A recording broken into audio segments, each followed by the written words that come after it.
तर आता इथे आम्ही ना सेफवेला आलेलो आहे आणि आता मी तुम्हाला सांगते स्टोरी. आम्ही एक्झॅक्टली आहोत कुठे.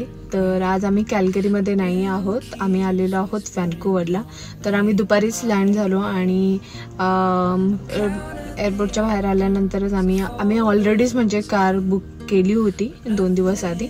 तर रेंटल कार घेतलेली जे की आम्ही आता इथे 3 दिवस पुढचे आहोत. तर थोडंसं फिरायला वगैरे इझी व्हावं तर आम्ही कार रेंटल केली. आणि दुपारीच आम्ही प्रशांतचे एकदम खास फ्रेंड आहेत, त्याच्या इंडियामध्ये असताना एकाच ठिकाणी दोघेही जॉब करत होते, प्लस त्याची वाईफ वगैरे पण. तर यांचा असा ग्रुपच होता. तर असे खास फ्रेंड आहेत. तर त्यांनी खूप इन्व्हिटेशन दिलं होतं, तर आम्ही त्यांच्याकडे आलेलो आहेत. तर दुपारी लंच वगैरे केलं आणि आता आम्ही थोडंसं गप्पा गोष्टी केल्या आणि आता बाहेर आलेलो आहेत आम्ही. तर आम्ही सध्या आता फक्त वियान, मी आणि प्रशांत आम्ही तिघच आहोत. तर सगळ्यात आधी फक्त थोडं आता बाहेर फिरणार वगैरे, तर पाण्याच्या बॉटल्स घेतोय जवळ असाव्या म्हणून. आणि त्याच्यानंतर जे की अर्धा दिवस ऑलरेडी स्पेंड झालेला आहे, संध्याकाळच्या 7 वाजलेत.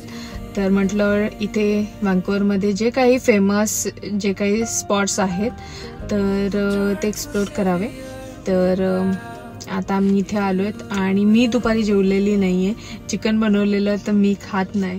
तर निकिताने एक छान प्लेस रेकमेंड केलेली आहे, तर तिथे आता आम्ही जाणार आहोत. जे की मला फिश अँड चिप्स खूप जास्त आवडतात, प्लस खूप टाईमपासून फिश अँड चिप्स असे फ्रेश असे खाल्ले नव्हते. तर बेस्ट प्लेस आहे, रिव्ह्यूजही खूप छान आहे. तर आता आम्ही तिथे जातोय.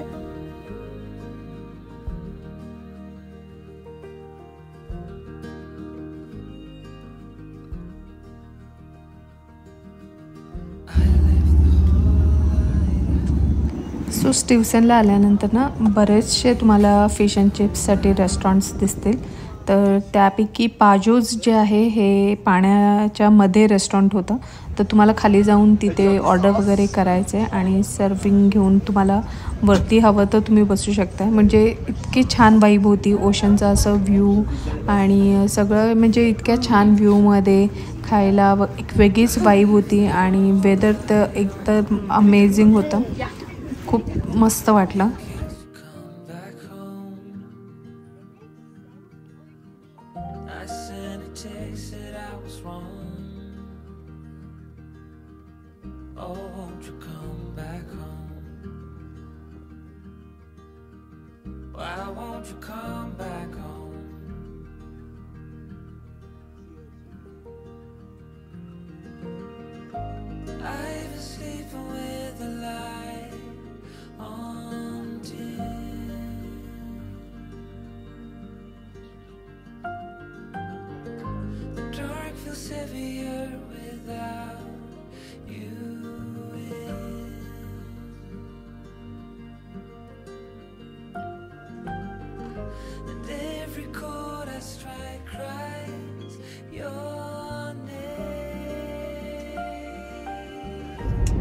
आम्ही बहुतेक आता ना रिचमंड हिल क्रॉस करून आलो आहे.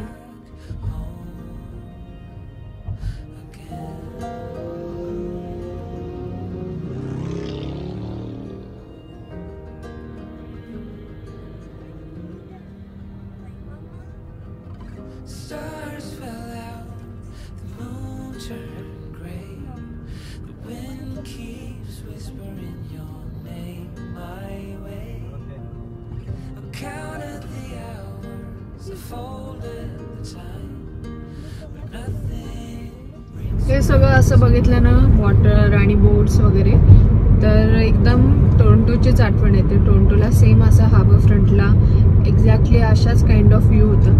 पण टोरंटोपेक्षा आय वुड से व्हॅन्कुव्हर एकदम बेस्ट वाटतं. वातावरण आणि इथे सगळं एकदम छानच वाटतं. आणि असं म्हणजे ऐकलंय पण की इथे ना जास्त असं स्नो पडत नाही, तर एकदम बेस्ट आहे वेदर इथे राहण्यासाठी.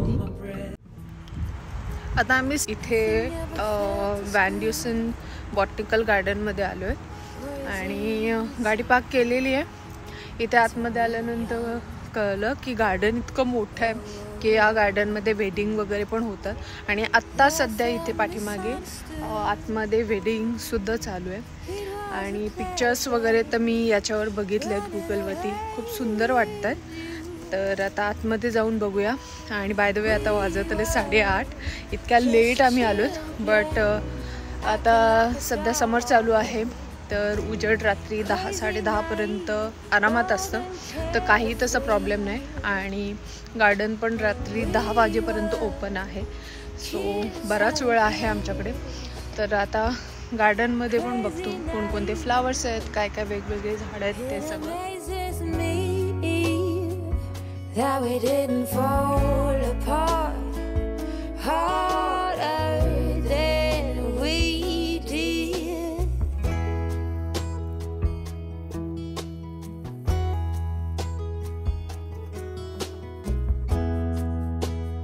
They keep us on speaking terms.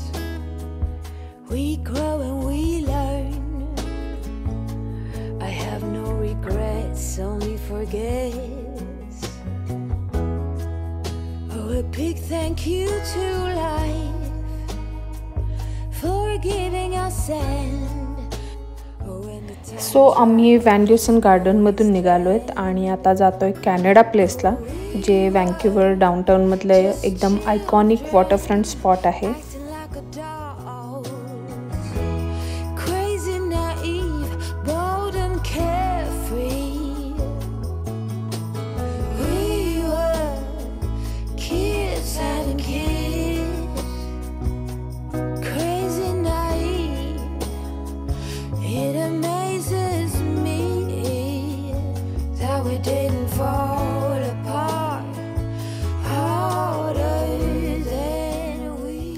तसंच कॅनडा प्लेस हे क्रूज टर्मिनल आणि फ्लायओव्हर कॅनडासारख्या अट्रॅक्शनसाठी सुद्धा फेमस आहे.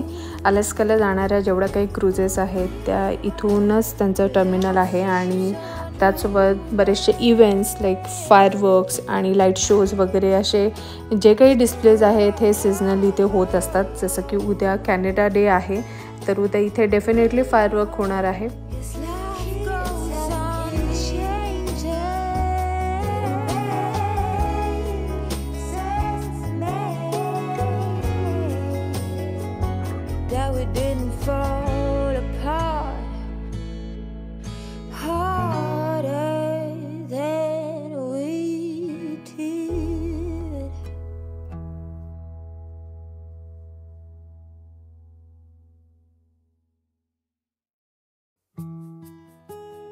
Nothing ever felt as good or as easy as when we were young. कॅल्गरीमध्ये तर ना किंटन रामेन सुद्धा नाही आहे. तर आता आम्ही डिनर करण्यासाठी इथे जवळच 1 किलोमीटरच्या डिस्टन्सवरती किंटन रामेन आहे. तर टोरंटो नंतर खूप दिवसानंतर आज आम्ही किंटन रामेन खाणार.